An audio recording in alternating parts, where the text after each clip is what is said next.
everyone. I am on my way to the office for the real estate event, and I am really excited. And the sun is so bright.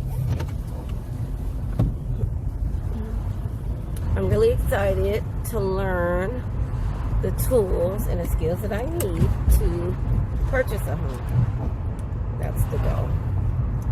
So with that being said, I'm excited to see how many people are going to be in attendance. I really have not been able to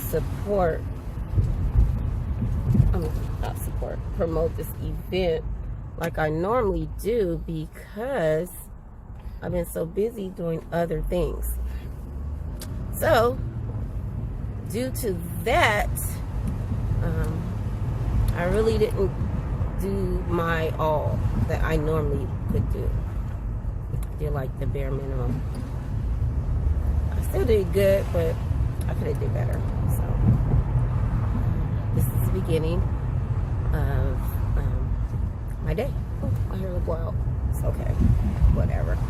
Who cares? So I will be posting shortly. Hello everyone, I finally caught up with Mr. Frank Daniels, and you guys noticed I've been promoting an event for Real Estate 101, and this is the gentleman who's putting it all together, and I'm going to give him an opportunity to talk with you guys about what it is that we're looking for and how we're helping individuals purchase homes. How are you guys doing today? Thank you for that introduction, Arlene. I'm really excited about our event tomorrow night, October 3rd, 7 p.m. at our office here in Sacramento. Pretty much what it goes for is anyone who's looking to buy a first home, any renters out there, anyone who's renting right now between $1,500 a month and $2,000.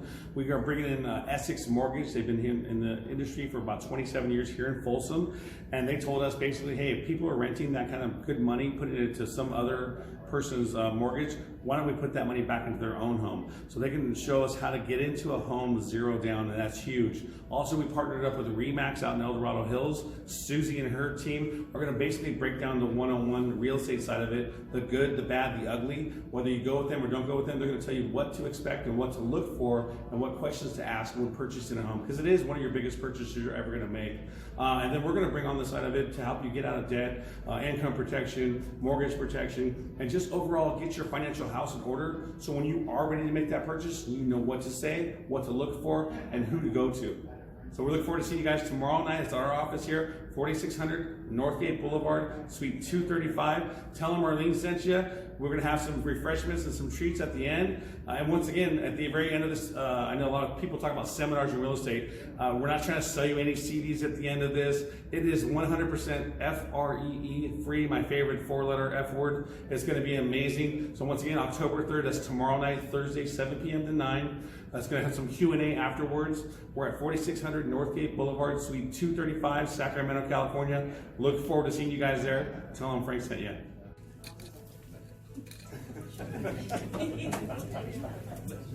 And please silence your cell phones. So good evening, guys. Welcome to our office.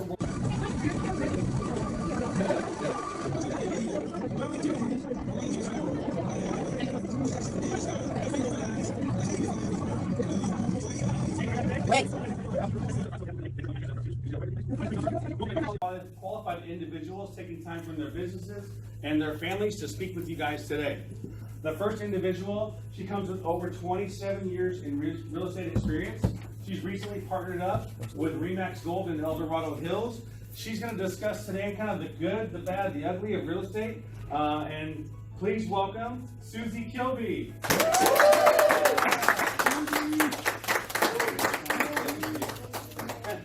And the second individual is going to be talking to us on the other side, the mortgage side. This gentleman comes with over 29 years of experience in the mortgage side. He's the vice president of Essex Mortgage here in Folsom. They've been around for about 32 years. He also has a radio show 105.5 on Wednesdays from 10 a.m. to 11, talking about all the things he's going to talk about today. Please welcome Vice President Eric Ilowski.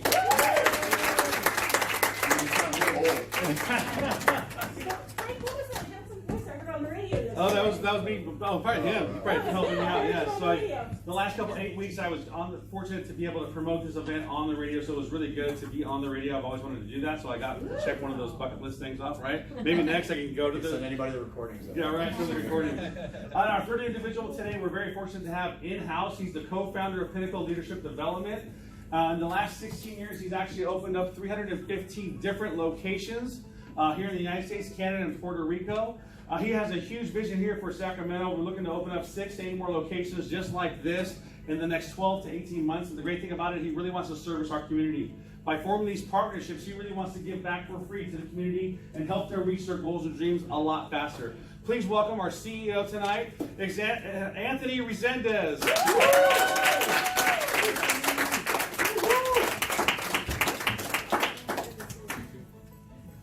Awesome. So real quick, I'm going to give them the stage. I know we have some quick announcements before you guys get started, but I'm going to be closing out tonight, but I want to just get this information because it's all about them tonight. Okay, guys? Yes. So thank you guys for coming. We really appreciate you guys. We're excited having you guys here. Again, we gave you some clipboards to take notes on whatever you guys need information-wise.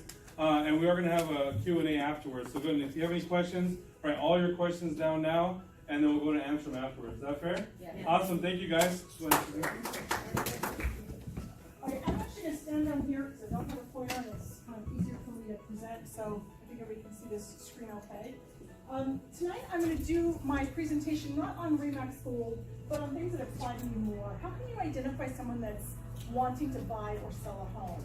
Oh, you got a hand there. Good one. Thank you.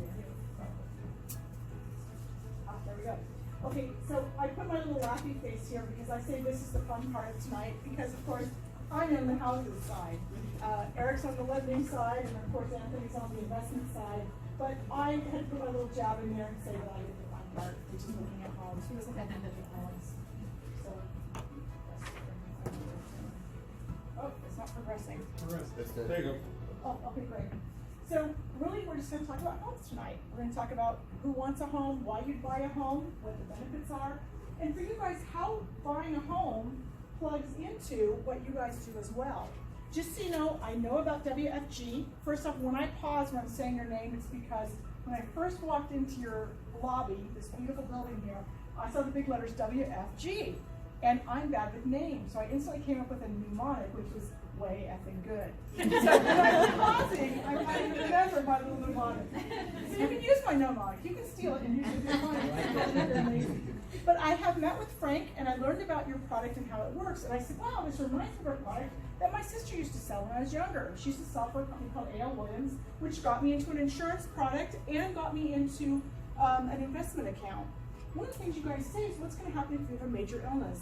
I'd like to share with you that on my whiteboard at home, I've got a little banner on that says, save your money, and one day it'll return the favor. When I was 45, I got a major illness and I could barely work. I worked very few hours for about 7 years. Because of the money I saved through A.L. Williams, I was able to keep my home and keep my life, my car, keep my kid in her lifestyle. I was a single mom. It was very important that I had saved the money. So if you ever need a testimony for what you're selling, I'm your girl. Frank's now getting my husband and I into a good program to rebuild our wealth. So I do understand your product. And if I meet with you and your clients regarding a home, I will always make sure that I never detract from what you're selling and just make sure that we complement one another. So we'll meet in advance. I've got a marketing gentleman that can put together materials if we need to, and Eric's going to be about doing that same thing. So let's move forward and talk about homes. Why do people want a home? This is a big question. You guys are meeting with people, you're selling a financial product, and they're saying, yeah, but I want a home, right? So if you look it up on the internet, it's a good thing to do. Google benefits of buying a home. I thought, what is the benefit to me? What do I personally feel? Because I want to make this presentation on a very personal level. I like making memories with my friends, my kids, my husband, my dogs, my things, you know? If I go on a trip, it'd be nice to buy a little item, put it on a shelf and remember that trip. Decorating, making your own. For a $20 can of paint, I can paint my house. I've got a jar at home where I'm saving up to get my hardwood floor. And I just put my change in there. That's fun to save for. A permanent place for your belongings. Like I said, when you travel, create a memory of your home so you look around and remember your life. The ability to say, I am a homeowner. That feels good. It just feels good. Yep. I think that's valuable. There are tax benefits. I don't speak to this. I always refer you to someone that prepares taxes, but I can tell you there's tax benefits to homeownership. You can create and build a strong financial base. This is a point that's really interesting. You guys should look this up. Most Americans, their number one savings account is their home. Where is their financial advisor? Shouldn't they have a home and an investment account? Yeah, something's wrong there. Your home is where you live. It does create a great strong financial base, but we want our mutual customers to have a home and strong investment account. You get a set housing cost. What's happening right now? Our market's climbing by about 4.6% this year. Everybody thinks it's a flat market or a down market. It's not in California. We have trouble making a down market in housing. But rents are going like this. Yes. This is not right. We've got friends and family members that aren't buying a house. My daughter's arguments. I just graduated college. I don't have enough job history, so I can't buy a home. We don't have enough money down. And my husband doesn't like that you're telling us what to do. And we don't want a home. That was last September, I think I had you meet with him, Eric. I said, just come meet with Eric. So he put a big screen up in his office and he ran through different loan scenarios with them. Guess what happened to my daughter 2 months ago? They bought a house. Yes. Thanks to Eric. Thank you for that, Eric. And also, privacy. In my apartment that I lived in Milpitas, my landlord came in there 2 times without asking me. As a single female, can I tell you how baited I felt? I did not appreciate that. This is to give me a 24-hour notice, and I can tell you that when I'm busy, 24 hours is not enough time for me to get my house clean. So privacy. There's a few different types of buyers and sellers, and this will help you identify when your clients are ready to buy and sell. We've got our new home buyers. We have step up and step down. That's just I want a bigger house or I want a smaller house. Investors, lifestyle homes, and changing time of life. People that are going through big life changes. These are your predominant reasons people buy and sell a home. The first-time buyer. Their big argument is, I would really like to be a homeowner, but I don't have a down payment. I don't have closing costs.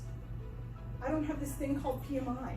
They don't have to have PMI, but they don't even know what that word is. But Eric's going to talk about that a little bit. I'm worried about interest rates. Am I getting the lowest interest rate? Am I paying too high of an interest rate? They're worried about, I have a bad credit score. They're worried about, what is my monthly payment? What they quote me now, I've heard when I close escrow, will not be my payment. That's not what I'm finding when I'm working with Eric. I find it's disclosed and it ends up being that amount. I think my daughter, when she and her husband figured it out, their mortgage payment was going to be $200 a month more than their rent. Yeah, and she said, Mommy, we can save on movies. They love going to movies and dining out. Well, I said, yeah, because you have your own home. You're going to cook. And you're going to watch movies on your own couch. And so they made that move. They knew where the monthly payment was going to be. People worry about the affordability and the maintenance. This one I'm going to tell you is a concern for homeownership. Homeownership doesn't come free of charge. Once you pay your mortgage, you're done. You know, it's nice to caulk around your windows outside before winter, but who can't take out some caulk and caulk around our windows? But it does require some maintenance. And so there, maybe you can pull from family and friends and learn how to do some of the stuff you need to do on your home. It's good to do what I do, just save all my change so that if I need to replace a window, I can do that easily. You know, I have $200 that I put a new piece of glass in, whatever. So affordability and maintenance is a true issue, and this is something that you guys can play up to a little bit in people, which is, you know, just make sure that that's one of the things that you have to prepare for is something needs fixing. And usually it's a shower head or a pane glass window or not even too big, but there are expenses. They always worry about the paperwork. I don't like the paperwork. I like the houses. I let Eric have the paperwork. But think about this. If you can have someone ask you for 30 days to get the pieces of paper you want, and trust me, they will not leave you alone in those 30 days, can't you do it? Can't you spend 30 days rifling through messy paperwork or difficult to find paperwork or get letters from people that you need them or W-2s where you need them? It's worth it. It's only 30 days worth of that. And Eric makes it easy. And I just tell my buyers, You call Eric's processor every day until she tells you you don't need to be calling her. Then it's not so hard. You're proactive. Start your day at 8 a.m., call your processor, get her what she needs that day. And then people worry about their longevity of their work history. All of these things are things that even if they are an issue, Eric wants to know about it now. He's not going to tell anybody. It's all private. It stays with him and his team. I don't even need to know about it. I just want to find you a house. These are all normal cost providers. You or your clients are not alone in those thoughts. One of my best pieces of advice is get your own realtor. What do we read on the web? Use the listing agent. You're going to get a better price. Look at the statistics on that. You pay more, usually, when you do that. So use your own realtor. What people don't realize is, oh my gosh, I can't pay for a realtor. Guess what? The seller pays for the buyer's realtor. They're paying for your realtor, so why are you going out and using their realtor, who represents them initially? The seller pays for the buyer's realtor. Now you have your own representation, your own negotiation, your own investigations, your own negotiations, because there's a lot that goes on in those 30 days. It's fast and it's tricky, but we make it easy for you. Okay, what is a step up, step down bio? To identify these, you want to look for people that are looking, they have a big house and they'd like something smaller.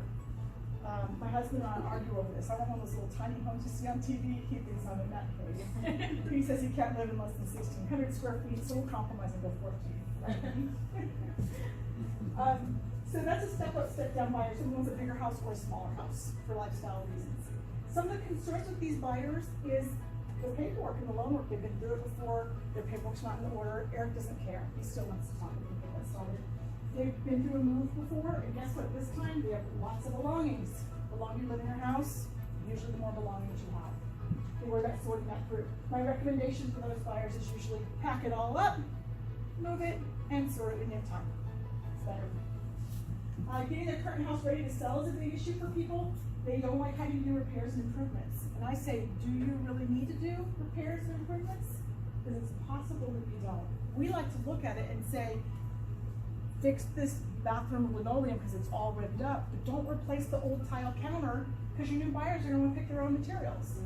So as far as getting your house ready, get your realtor involved on that and tell your seller, your customers that.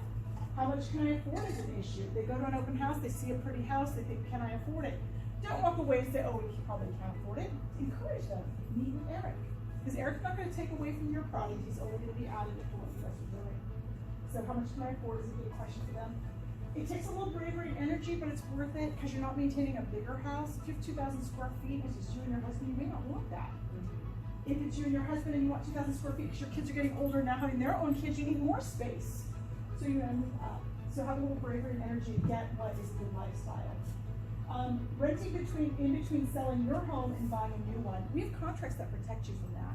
We can have you sell your home, what's called a contingent sale. You sell it based on you finding a home. And you don't have to move out. We say you don't move, we don't close escrow until this seller has found their home. We can protect them from that happening. And then finding the right house is difficult for people. They are a little more picky the second time around. So they bought that home already and now they're changing up or changing down and they want more stuff this time. So think your buyers. Okay. Happy investors. This is what you guys are going to deal with a lot. Is people saying, I'd rather put all that money into an investment home. So let's talk about some of the pros and cons of that.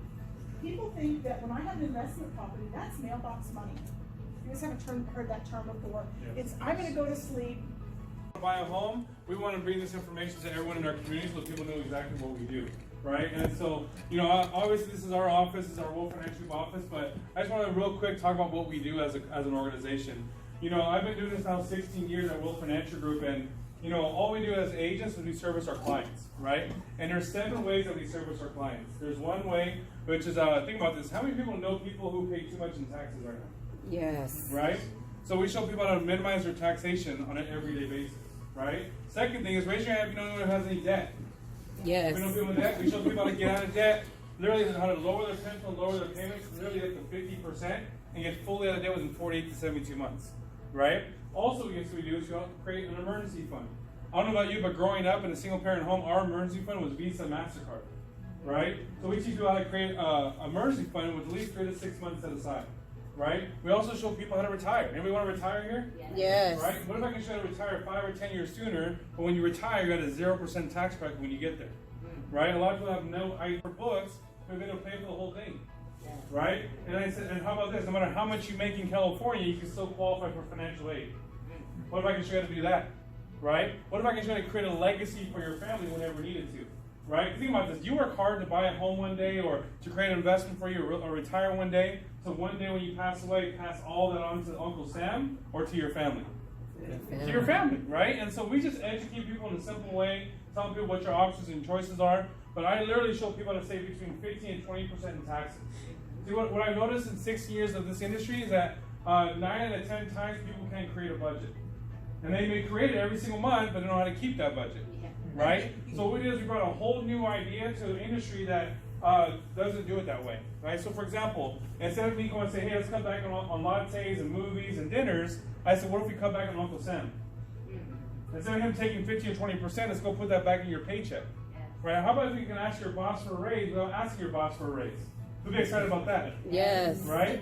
Or how about lowering your principal, lowering your payment up to 50% of your debt, and now that money frees up? Because I don't know about you, but my whole life in this industry, I've never seen no one be disciplined, like run away from discipline of taking from Uncle Sam. Or taking from the debt collector. Yep. Does that make sense? And so what we do is we take a simple plan, put it into place, and says, here, how we can help you. Right? We work literally over 70 different companies. So what we do is when we service our clients, we do it absolutely complimentary. Right? We don't charge anything for our education. We're here to empower people and let people know how we do that. Right? So real quick, I'm going to show you how we do that. They're just some of the companies that we work with. You probably see them when you guys walked into our office, right? Just raise your hand if you ever heard of any of these companies before. Yeah? So think about this, right? All these are pretty reputable companies, yes or no? Yes. Now understand this is World Financial has 0 products. All we're doing is it's a marketing and distribution company for all the financial industry. What we do is we target middle American families when they don't want to. Does that make sense? Now think about this. When has Nationwide not just came on your commercial, your TV, but actually called and knocked on your door and said, hey, how can we help you? When has Transamerica has ever done that? When has Pacific Life ever done that? How about Prudential? So we come and introduce you to them and says, here, see who's best for you. Does that make sense? Yeah. And because we do it absolutely complimentary, these companies pay us directly, so we don't have to charge our clients for what we do. Wow. How awesome is that? Yeah. You know the average financial advisor makes literally on an average client for 20 to 30 years between $700 to $1 million in those 30 years of servicing a client. Wow. And we take that away from the client and put it right back into their pocket. Isn't that awesome? Yes. Right? And so just want to share with you just some of the companies that we work with, right? Now what do we do with these companies? We educate people. So you understand this is when you have a goal like buying a home, right? Everybody has a goal, that's what we're here about, to buy a home one day. Yes. Now understand this, when you want to put a plan together, you got to put money aside. Well, there's 2 ways to put money aside. Write this down. I can either save or I can invest. Right? Now, the definition of saving is put money aside with 0 intent to ever spend. Now, I don't know about you, that doesn't sound very attractive to me. No. But investing, the definition of investing is put money aside with a rate of return to reach a financial goal. So think about this. If I'm going to put money aside, would I rather save or would I rather invest? Invest. Invest. So let's talk about some ways of investing today. There's 3 major rules when it comes to investing. One is called the Rule of 72. Write that down. Right? The first rule is called the Rule of 72. The second rule is how money grows. And the third rule is how money gets taxed. So real quick, right, I'm going to tell you a simple equation to understand the Rule of 72 real quick. You take the number 72, you divide it by any kind of interest rate, and that equals the number of years your money doubles. So if I get 4%, my money doubles every 18 years. If I get 6%, my money doubles every 12 years. I get 12%, my money doubles every 6 years. Yes. Now, in my experience, most middle American families are usually on this side, and most of the rich and the wealthy are on this side. Why? Because of awareness. Right. Most middle Americans have lack of awareness, and there's such an injustice in the financial industry because no one knows what to do. Right. They don't know what to ask. They don't know where to go. Yep. Right? Growing up, when they said to save money, they said go to a bank. Yep. I think about this. Are banks saving institutions or lending institutions? Who's saving? Lending. They're lending. Oh, yeah. Right? Because they give you what? About 0 to 1%, and if you're lucky, you get 1% of the bank for a savings account. Yep. And it's okay because we work with lenders to get you your house, but understand is that's to get you your biggest purchase. but not to go ahead and put it somewhere else so someone else can make money off of you, right? Because think about this. What if you put $1 today, and every dollar you put aside was getting between 6 and 12% consistently? Just imagine what your financial position would be the last 10 years if you did that. Or the last 20 years if you're here that long. Does it make sense? Yeah. So think about this. If I was going to kind of reach a goal, would I rather get between 1 and 4% or between 6 and 12? 6 and 12. Man, you see how simple finances are so far? Yeah. But we use this against ourselves, not for ourselves. You ever heard of a credit card before? You know Yes. the average credit card APR is 25%? That means 72 divided by 25, that means my debt doubles every 2.4 years. Wow. No wonder America can't get out of debt. And if America can't get out of debt, how in the heck are we going to get out of debt? Yep. Simple financial concepts that people don't understand. Right? Let's talk about the second rule, how money grows. Right? There's 3 ways that money grows. The first one is called the fixed way. Right? The second way is called the variable way, and the third way is called the index way. Now I'm not going to make this very difficult, but looking at these lines, how would you want your money to grow? Index. Anybody else? Index. Now you know what's great about our company? Is we do all 3. There's no right or wrong way of doing it. It's just how you want your money to grow. Because it's your money. See, what I love about WFG is they taught me how to let people do what they want, not me tell them what to do. I'm here to empower you to get you where you want to go. Does that make sense? If I want to buy that house, I'm going to empower you to get to that house.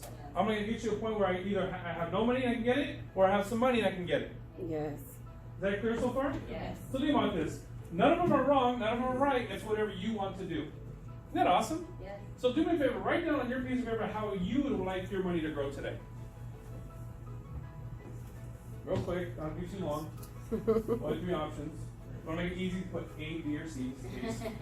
Right? Pretty simple, right? Let's talk about the third rule, and I think it's the most important rule. Because as you know, when I make money, I get what? I get taxed. When I spend money, I get what? Tax. And when I pass away, I get what? Tax. So let's talk about how we get taxed on the growth of our money, right? Well, there's 3 ways that money gets taxed. It's called tax now on the growth, tax later on the growth, and tax advantage on the growth. Well, let's talk about tax now. This is when you take money that has already been taxed, and then you save it. You let that money grow however you want it to grow, right? But at the end of the year, when that money grows, guess what they do? They send you a 1099, and they tax you on that growth every single year. That's called tax now on the growth. Yes. The second one's called what? Tax later on the growth. This is where I take money that has never been taxed, and I save it, let that money grow however you want to grow it, but when I'm ready to pull that money out, that's when I get taxed. Mm-hmm. Now think about this. In the future, are taxes go down in the future or go up in the future? We're going up. They're going to go up. So how logical does this sound? Let's avoid taxes when I know exactly what it's going to be at on a smaller amount to be taxes later on a bigger amount when I have no idea what it's going to be. How logical does that sound? Doesn't. But 95% of America calls that a benefit. You guys see the benefit yet? This is what 95% of America is fighting, chasing a job, asking for benefits, because why? Because they not have lack of awareness on what taxes do to you. See, at the end of the day, it's not how much my money grows to, it's how much I get to what? I get to keep. Yes or no? Yes. So let's talk about another way, called tax advantage. Now this is what you do.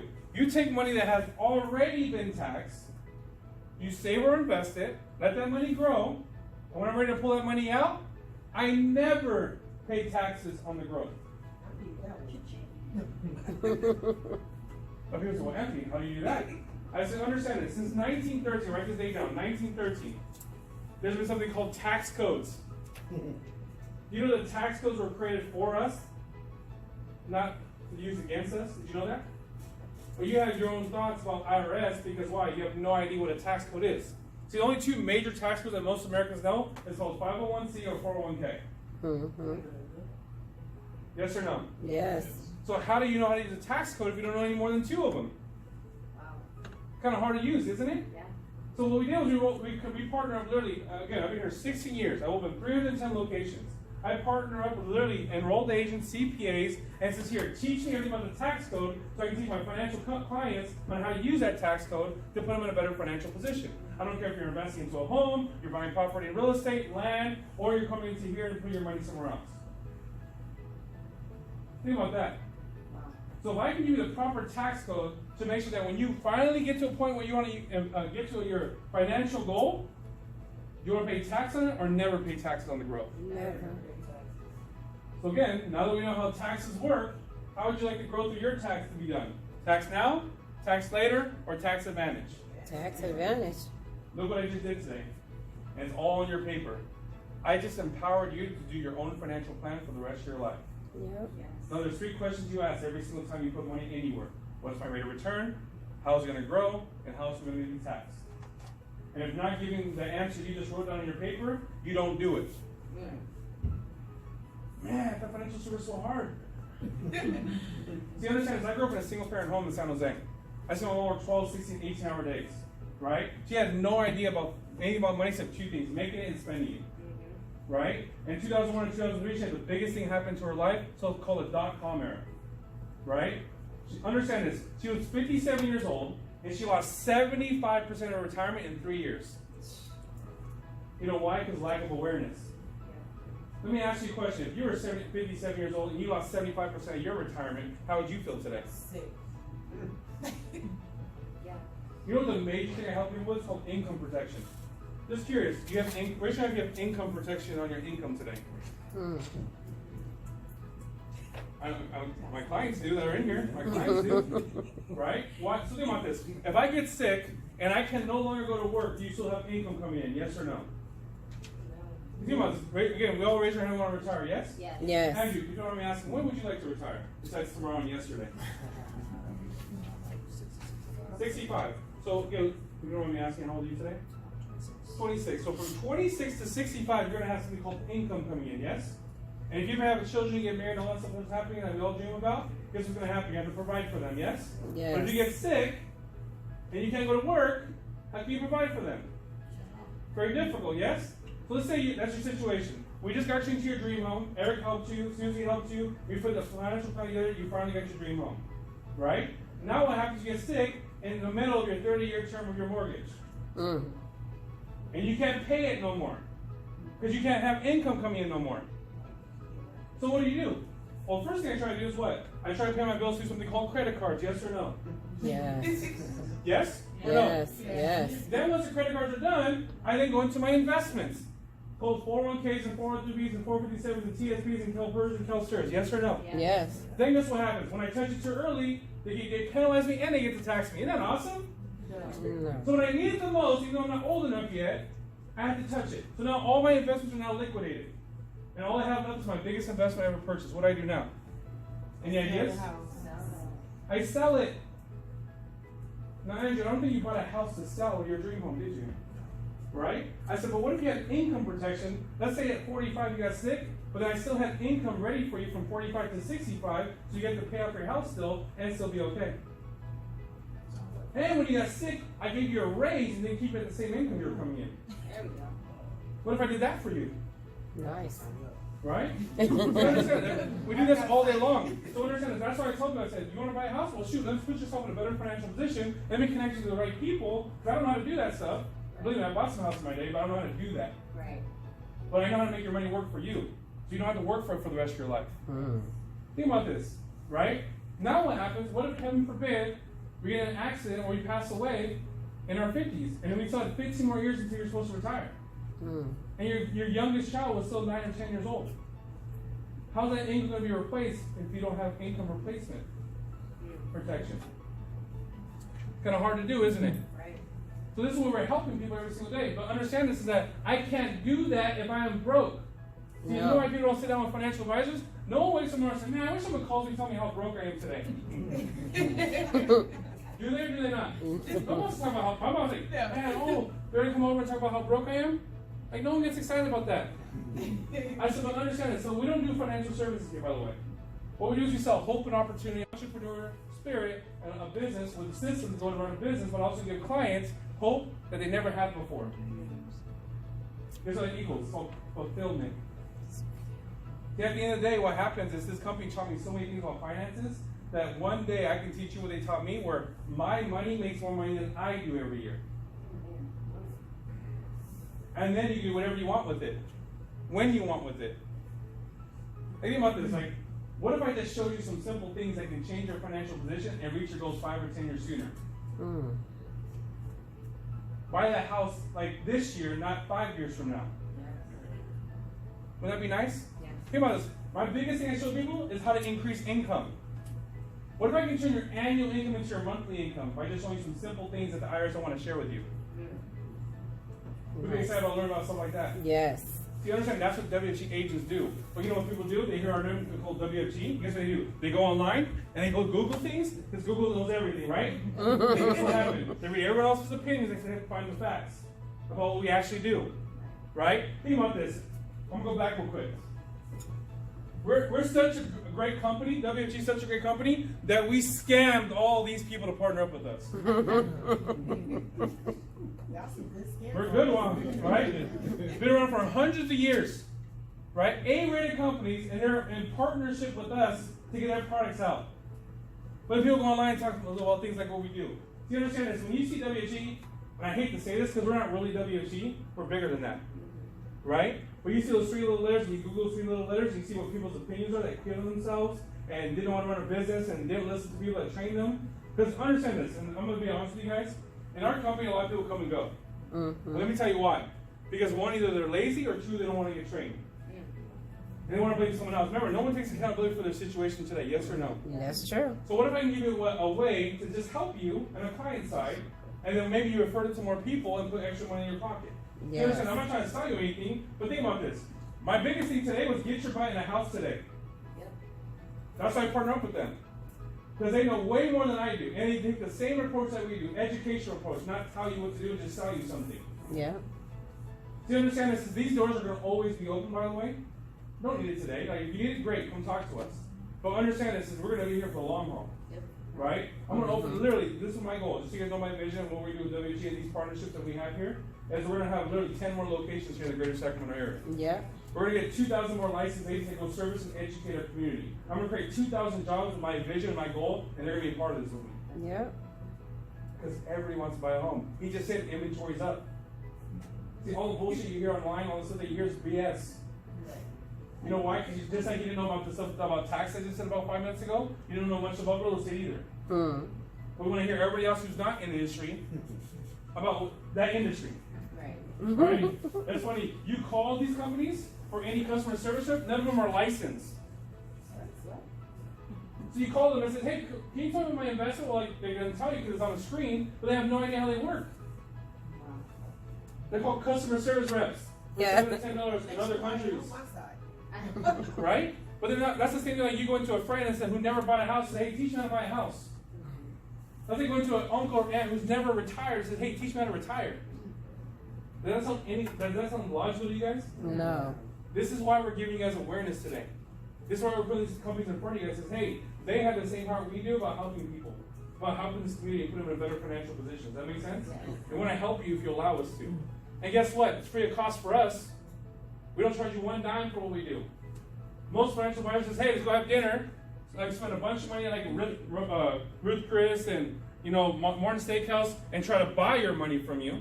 When I'm trying to empower you to do what you want with your money. Isn't that awesome? You just made your own financial plan today. Yeah. I don't care if you put $1 to that plan or you put millions of dollars to that plan. It's going to change your life forever. And at the day you change your life, the faster you can buy the home, which is why you came here today. Yep. We want you to be at home. We want to be neighbors with you guys, by the way. This is why we're doing what we're doing today, by the way. And understand, we want to be open-minded and open-hearted to kind of get the information and ask more questions and come to us for help. Right? You know how many people in my life passed away without life insurance? Because no one ever taught them how to buy it? Let me ask you, raise your hand if someone taught you how to buy life insurance or just told you you needed it? 2 different things. Who actually taught you how to buy it? Not just say, yeah, you need it. See, we specialize in teaching people how to buy it so that now they're not afraid of it. And because they have all the information, they can buy it properly. Have you ever made an educated decision when it comes to your finances before because you've been fully educated yet? Well, you have 3 companies right now in this room that's here to educate you on whatever you're looking for today. I hope you take advantage of it. Yes. Again, I'm not here to take too much of your time. We're here to ask some questions and help you guys if you guys want it. We're here for you guys, by the way. Understand this, our door, right? They have the same goals and the same vision of helping our community and better people's lives. And that's what we're trying to be the change. Right? Want to be part of the change? Let us know. That make sense? Yes. So guys, thank you so much for coming today. We really appreciate you guys. There's a little bit of snacks here. I'm gonna have Susie come up and Eric come up real quick. If you guys have any questions, it's our question and answer time. We'll leave about 5 or 10 minutes for that. If you guys have any questions, if not, our information, we give out your information, names and phone numbers and things like that. We got business cards here for everybody. We got things to hand out for you guys, but we're here for you guys, by the way. This is all for you, not for us, right? We kind of know what we do, right? But this is all for you guys. So we want to say thank you for your guys' time and thanks for being here today, guys. So this is for you guys. If you have any questions? Yes. My wife does make me turn off my phone at 10 o'clock. Ditto. Does anybody have any questions on anything you've heard today? I do. Sure. So you talked about pre-assistings and all that. Is that all just only in Sacramento, or how far do you go until, like, let's say I wanted to buy a home in Davis, Winters, or in Vacaville? I drove to Reading last week. I go to the Bay Area at least twice a month, so I am all over. In fact, you know, I'm licensed in California, Nevada, and Hawaii. I have locations in some of my loan offices are licensed in all 50 states. So we're kind of want to be your one-stop shop and educator. You know, again, and if you're looking elsewhere, we also, you know, I know Susie has partners as well as far as buying different locations. But as far as you loan, you know, you can call an 18-year-old kid sitting in Vegas on an ad that you see, or you can work with a professional that's actually going to come and sit across the kitchen table from you. So yeah, we're all over. So if you want to get your pre-approval is good for 90 to 120 days, as long as your income doesn't change and your credit doesn't change. And we have referral partners. Absolutely. Real estate agents that we know and trust all over the world. So we'd rather you get, we believe that we save our customers from a bad realtor one customer at a time, because there's so many realtors out there that don't know their business. And we've weeded out all the bad ones. Trust me. In 29 years, I know who to stay away from. For sure. That's good. Any other questions? Yes. You said, so you guys are qualifying to get a house, right, with no money down, right? What would your credit rating to be? Is it at least 5? To use most down payment assistance programs, you need a 640. 640. And those are set, just so you know, there's a lot of nonprofits that set that. State of California sets CalHEPA, and those are their rules. And all lenders have the same rules, because they set the guidelines and even the interest rate on the programs. What's it called? You said 640, right? 640. Yeah, 640 minimum FICO for 100% financing. I can shoot you a number of different, you know, we have a Chenoa program that's 100% financing, both with FHA and conventional loans. So there's a lot of different things. You know, again, like I said earlier, nothing is blanket for everybody. Everything's based on your finances, your income, your ability to pay the mortgage, and basically it's kind of fine-tuned to you. You walk into a bank, they're selling you a product. We want to tailor something for you to get what you want to be. Exactly. Real quick, just so you know too, because we also, you know, talk about getting people out of debt. And so when we get people out of debt or try to lower their debt to information so they can be more responsible going in that direction, we also work on their credit too. So we also have relationships with creditors who actually help improve your credit and put you through a program to do that. Very, very inexpensive. So a lot of people charge between $2,000 to $5,000 sometimes. Ours is, just so you know, it's $200 and $49 a month until you stop the relationship. So until you get where you want to go, that's how much it costs for you to do that.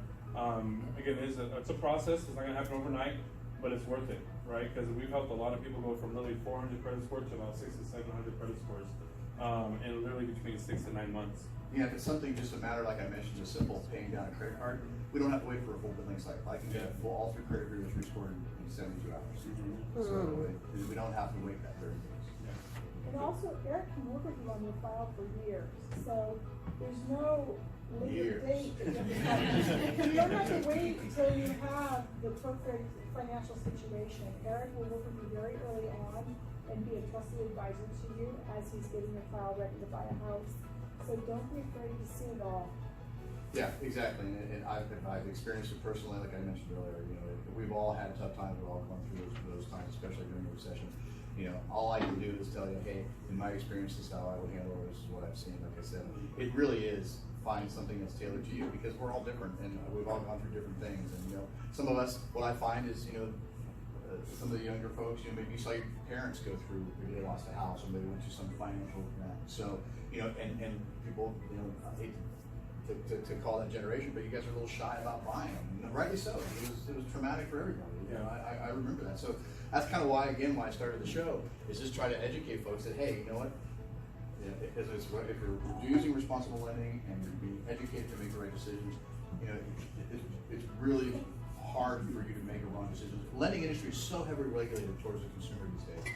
I mean, believe it or not, a loan officer that works for me has to have a certain FICO score. They get their credit checked each year. You know, it really is. I mean, my doctor is pretty out of shape, and he's still practicing medicine. I have people that can't become loan officers because their credit score is bad. So it is really hard to get hurt in this industry, although I do, like I mentioned earlier, I call it bad behavior. But like I said, it's just the first step, finding out where our starting point is. Don't let age be a factor either. No. Sometimes people get scared because of what, I know personally I felt scared. Like I thought, I might be too young to get a house. It's never the case. I had I think he was just turning 20, closed last week. Wow. And, you know, I had a veteran that just got back in country after a tour. He called the show and asked me if I'd ever mentored anybody. And it was kind of, you know, I hadn't thought about it for a lot of years, but I got him licensed. He's been with me for 4 years. He's one of my best loan officers. Yeah. And he actually volunteers at the VA and can help those of you that have clients that are veterans get things done really quick. And we'd love to have them come here too, because on November 9th, we're having a fight for freedom for veterans to come in and educate them on their options of transition income and make sure this is protected, and also to purchase a home too. So we'd love to have him here. If that's his niche, then we'll love to use his niche and get him in front of people. Yeah, I mean, he can get things done. We actually had you guys know the DD-214, which is discharge paperwork. Yeah. The name was spelled wrong, so it didn't match the Social Security number. VA was telling me it was going to take 5 weeks to get it corrected. We had it corrected in 30 minutes. Yeah. So, those are things I learned over the years. Any other questions? Child support arrears, somebody with that problem, do you have assistance for them? You, as far as qualifying for a loan? Yes. So if somebody, what we'll do is we'll usually attach a payment to that. It means somebody owes back. Again, it depends on the circumstances and how old it is. And the second question is, home buyers classes, do you require those to get cleared? Oh, I do classes like this for home buying events, but honestly, I'll do a full class when we sit down and go through the pre-approval process. That's tailored to that individual. Because again, we're going to talk about things specific to you, your credit score, your income, your assets. Those aren't really for a public setting. Those are more for a one-on-one. And believe it or not, if you complete an application online, I get notified. And then my website is really easy. I should put on my ericwillclose.com, ericwillclose.com. And you complete that, I get notified it's done. I can usually get it reviewed within a matter of 12 hours. Ask for some paperwork. We can have you a full pre-approval usually in 48 hours. That's good to know. It's not difficult, guys. You know, we live in a great age of electronics and computers. What I like about them too is they have the whatever, not whatever it takes, but there's always a way. There's always a way, right? And that's just like us, there's always a way. There's always a way. There's always a way. Somebody tells me that won't work, I'm always going to figure it out. Yeah, exactly. I'm stupid like that. I have a question. You got a question? What about student loans? I see it a lot. Every loan product except a VA loan will require us to attach a payment even if it's in deferment. Usually it's 1 to 5% of the total loan balance, unless a payment is noted on your credit report. So yes, that has become a hurdle, but depending on what the payment is, and I've seen a lot of clients have success renegotiating or refinancing to a lower payment to help them qualify for the mortgage. What do you mean by require a payment? Because like when my daughter bought, she's got student debt. We attached a payment to those and included them with her debt to income ratio. Oh, the debt to income ratio. Correct. Okay, yeah. So it was already in the debt to Correct. income. Okay. Correct. If there's not a payment located on a credit report, we'll either ask the borrower to get an actual payment history from when they signed the agreement, or what that payment would be, or we'll attach a percentage depending on the product. Here's a question. Yes, ma'am. You have a question? Oh, I'm Yeah. sorry. Go ahead. Go ahead. Me? Yeah, go ahead. I know we're encouraging home ownership, and you guys have gone through like what are the things that usually prevent people from wanting to buy. You talked about the generational thing of having experiencing the recession stuff. But is there honestly just a situation where it's not advantageous to go into buying a home? Is it mainly based off of that's a like great if you don't question. have I'll give my income? take. It's a good question. I'll give my take on it. Let's see the answer. I think if it's something for short term, turning that into a rental. Downsides of home ownership.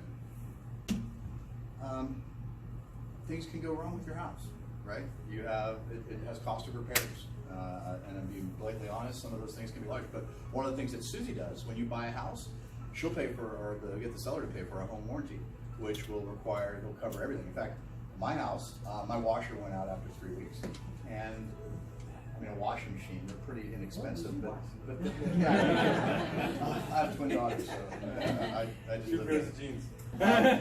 But I called the home warranty company. They came out and I think I paid $35 fee, and they put $600 in that machine, and finally started working. They got it working.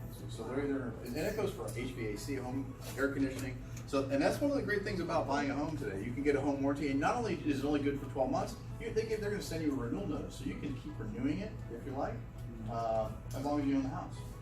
Yeah, we can negotiate that in when you buy the house to get the home warranty covered for you. We also will have you do some inspections on the house so we can get you some money back for things that are wrong on the house too. So you have money coming in to close it escrow to fix the things that you want to fix on the house. But to answer your question about when is it not a good idea to buy a home, I'll tell you, when I bought my first home, I would do anything to get in that home. I was not talking about how I can't get a house because I'd rather get a new car. I can't get a house because I'd rather get a new couch. I can't get a house because I'd rather have a new, something fun and fancy. A person that's meant to be a homeowner really feels it in their gut that they'd like to have a home. And they'll forego a lot of that fun stuff. You'll hear language from people as to whether or not they want to be homeowners. Some people prefer renting because they call the landlord and the landlord fixes it. I get that. But most people really enjoy homeownership. Only good reason if you're having payment shock from a huge difference from what you're currently paying in rent to a house payment. That's something I would really avoid. Because like I said earlier, it's about payment comfort. Everybody has a comfort zone to write that check. I think one of the things too is just as a young person with a young family, it feels like going into buying a home, it's like you're locking yourself into a place, and it's like if we're not prepared to be, grounded in this certain area, in this community, with these schools, That's a then great reason it's then. kind of that level of fear also exists in when you want to go forward. That makes a lot of sense. Yeah, and then it all gets back to, just again, finding out your plan, how long you're planning on being there. If it's not the right, if you don't see yourself in that school district when the kids are old enough to go to school, then, that's a big factor in my opinion. Yeah, the first time buyers that Michael just helped, they closed escrow. We did the signing today, but they were already talking about how long must I stay in this house before I can turn it into a rental property. So I don't really want to be in this house. This is just my first step. Some people just use it as a stepping So stone. Eric said stay in the home for a couple of years, and then let's talk about helping you get into investment property and renting it out. So would you say a minimum 2-year decision? Eric, how long do they need to be in the house? Say owner occupied. Theoretically, when you sign your loan documents, you're saying you're going to live there for 24 months. But life changes, right?